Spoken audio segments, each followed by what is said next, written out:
Humans smiled after their hearts had already stopped. That was the first impossible thing I ever witnessed. Our medical laws said consciousness ended within seconds of cardiac failure. The human child laughed for almost a full minute. I recorded it. I replayed it. I still cannot explain it. I am Senior Observation Officer Tereth of the 5th Harmony Directorate. My species evolved without predators. Conflict was considered a genetic defect. Violence was studied like an ancient disease. Humans changed that belief. We first encountered them only 12 cycles earlier. Primitive, emotional, dangerously social. They packed themselves in noisy cities, argued over everything, then risked their own lives for complete strangers. We assumed this behavior was inefficient. Naturally, we concluded humanity would disappear within a century. We were wrong. Every prediction became another embarrassment. Still, I believed I understood one rule. Human adults always protected their young. Always. That pattern never failed. It became our official psychological model. Threaten one child. Every nearby adult would surrender. Simple, predictable, useful. Then Counselor Vesh requested a public demonstration. The Galactic Council had gathered above the ocean world of Ceridan. Thousands of representatives watched from floating observation chambers. The purpose seemed harmless. Evaluate humanity's emotional stability. Measure diplomatic responses. Remind every young civilization that the Council remained supreme. I stood beside Chief Security Marshal Kirill. She was feared across 81 systems. Not because she enjoyed violence. Because she believed fear maintained peace. She often said mercy was only useful after obedience. I believed her. Humans had accepted the invitation. A diplomatic family arrived. One father, one mother, one daughter. The child looked no older than 8 human years. She carried a tiny cloth animal under one arm. Ridiculous. Predators usually trained offspring for survival. This one carried toys.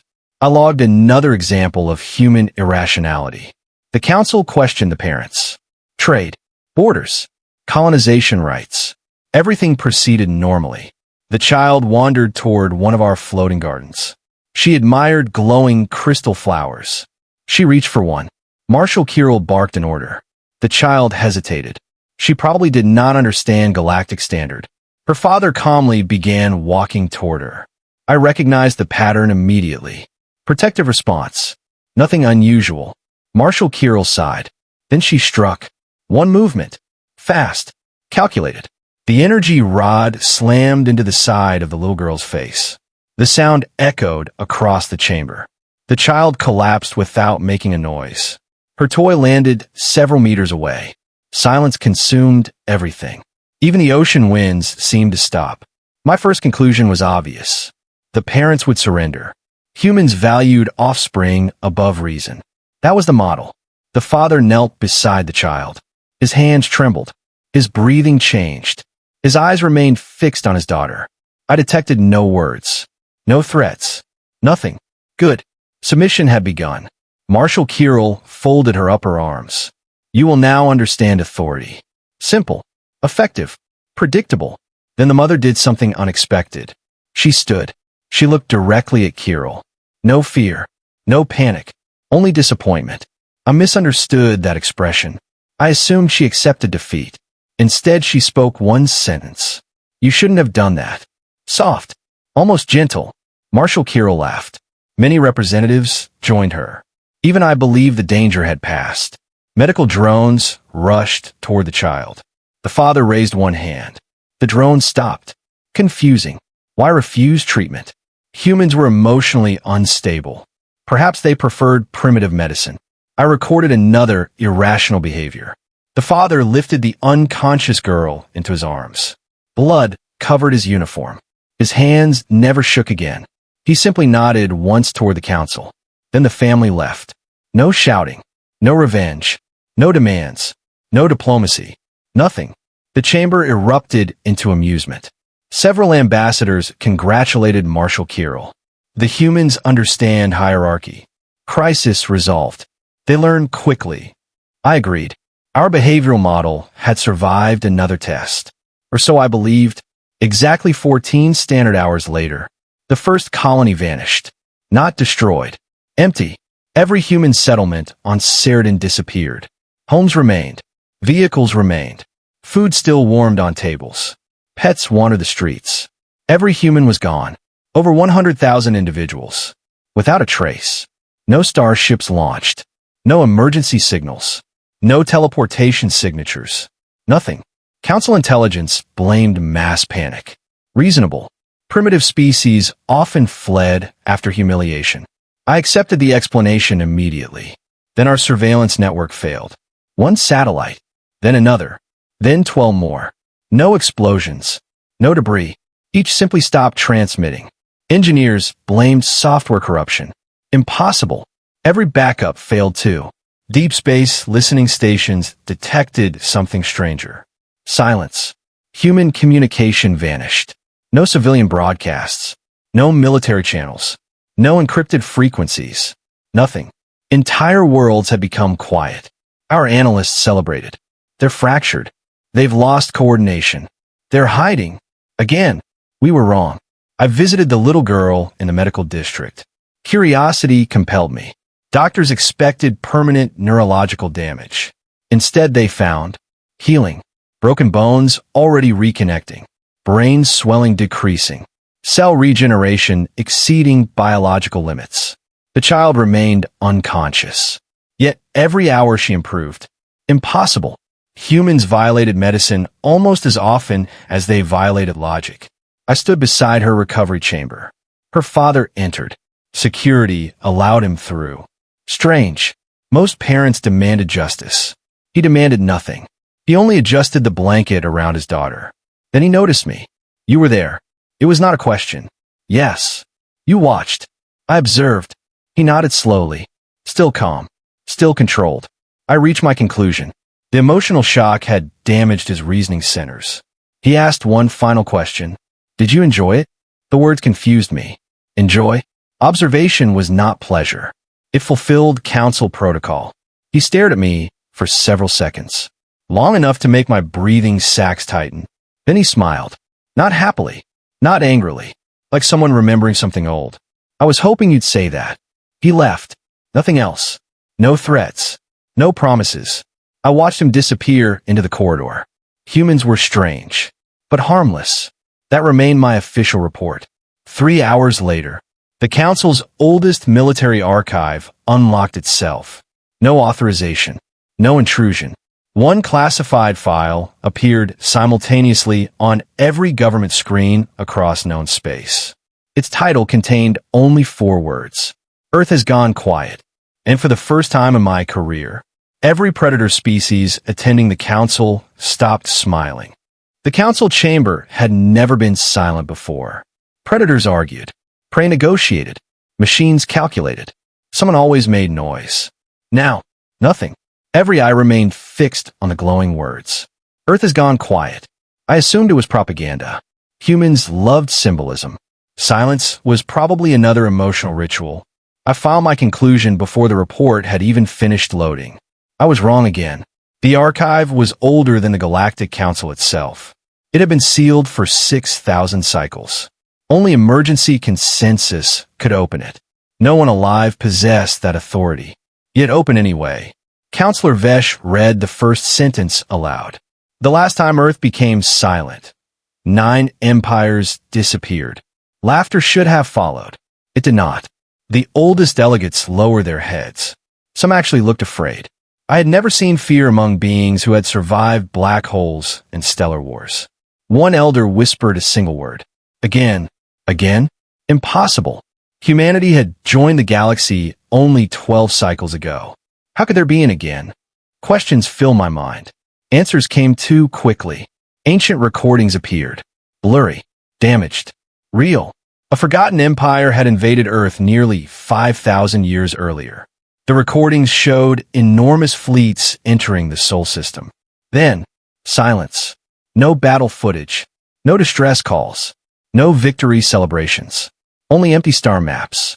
Every invading civilization vanished from history within 3 months. No survivors. No ruins. No explanation. The council buried the incident. They erased every reference. They declared Earth quarantined.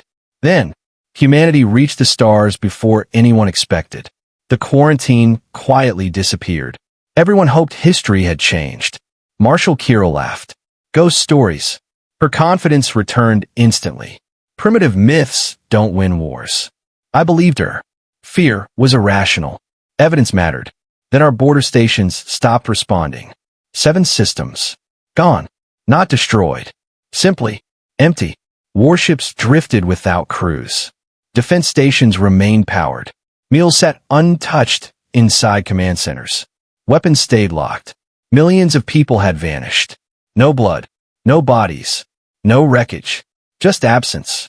Council analysts blamed evacuation. Again, always another explanation. Always another mistake. Then the message arrived. Every military frequency. Every civilian network. Every emergency beacon. One sentence. No signature. No encryption. No source. Return the child. Nothing else. The council refused. Marshall Kirill refused louder. One child cannot dictate galactic law. Applause followed. Weak applause. Nervous applause. I noticed something else. Every Predator ambassador remained silent. Their instincts recognized something mine could not. I traveled to the human embassy. It stood open. No guards. No diplomats. No movement. Inside, everything remained perfectly organized. Tea still steamed inside delicate cups. Computers remained active. Lights stayed on. Someone had left only moments earlier. On the largest wall, a family photograph. The little girl smiled while sitting on her father's shoulders. Behind them stood hundreds of humans. Laughing, cooking, playing music. Ordinary. I finally understood the pattern. Humans built families everywhere. Friends became family. Neighbors became family. Soldiers became family. Entire planets became family. I made one final mistake. I concluded that made them emotionally weak. Then I heard footsteps. The father stood behind me. Alone. Still calm. You came. I seek understanding. He nodded. I know. I asked the question that had haunted me. Where did your people go? He looked toward the photograph. Home. You were already home. No. His answer chilled every nerve. We went home. Before I could ask another question, every light inside the embassy turned red. Not from failure. From warning. The father closed his eyes. They've arrived. Outside, the sky changed. No fleets appeared. No portals opened. The stars themselves disappeared. One by one. Not exploding. Blocked. As though something unimaginably vast stood between the galaxy and the universe. Sensors failed instantly. Gravity fluctuated. Even time seemed uneven. People stumbled as seconds stretched and snapped back. Then, I heard them. Not engines. Footsteps. Heavy. Measured. Impossible. How could footsteps echo through space? The answer emerged above the council citadel. Gigantic figures. Human, but not human. Each taller than orbital stations. Each formed from impossible black armor covered with burning constellations. Their faces remained hidden. Their eyes shone like newborn suns. No weapon scan succeeded. Our computers refused to identify them. Every database returned the same result. Unknown. One giant raised a hand. Every defense fleet froze. Not destroyed. Frozen. Thousands of warships stopped moving as if reality itself had been paused. Marshall Kirill finally looked afraid. She ordered every weapon to fire. Nothing happened. Crews physically could not pull their triggers. I watched trained soldiers struggle against invisible restraint. The father quietly watched the sky. They asked us never to call. My translator malfunctioned. Who? He answered without looking at me. Our ancestors. I rejected the statement immediately. Dead beings do not answer calls. He continued anyway. We promised we'd solve our own problems. Another impossible claim. Then why are they here? His eyes finally met mine. Because someone hit one of the children. At that moment, one colossal figure reached toward the council citadel. Not violently. Almost gently. Marshall Kirill tried to run. There was nowhere to go. The enormous hand closed around her command chamber without damaging the building. It lifted only her. Nothing else. She screamed. The first scream I had ever heard from the greatest officer in the galaxy. The giant looked at her for several endless seconds. Then, she disappeared. No explosion. No energy. Just gone. Minutes later, the chamber doors opened. Something rolled slowly across the polished council floor. Marshal Kirill's ceremonial helmet. Inside it, her severed head, perfectly preserved. Eyes still open. Expression frozen in absolute disbelief. No blood stained the floor. Only a small silver coin rested beneath the helmet. Ancient Terran writing covered one side. My translator finally deciphered it. Debt paid. The father picked up the coin. He sighed. They were merciful. Merciful? Every instinct I possessed rejected that word. I looked into Kirill's lifeless eyes, then back toward the impossible beings surrounding our world. For the first time, I understood humanity had never been the most dangerous species on Earth. They were merely the children, and the impossible creatures waiting in the darkness were the family that answered when one child failed to come home smiling. I began this record believing humans smiled after their hearts had stopped. I ended knowing something far worse. The universe itself stops breathing when a human child stops smiling. The universe believed humans were the danger. It never realized humans were the warning. Because when a human child cries, even the stars remember who raised them. If you enjoyed this HFY Sci-Fi story, don't forget to like, subscribe, and turn on notifications for more epic human versus galaxy adventures. Until the next story, stay curious, and remember, never underestimate humanity.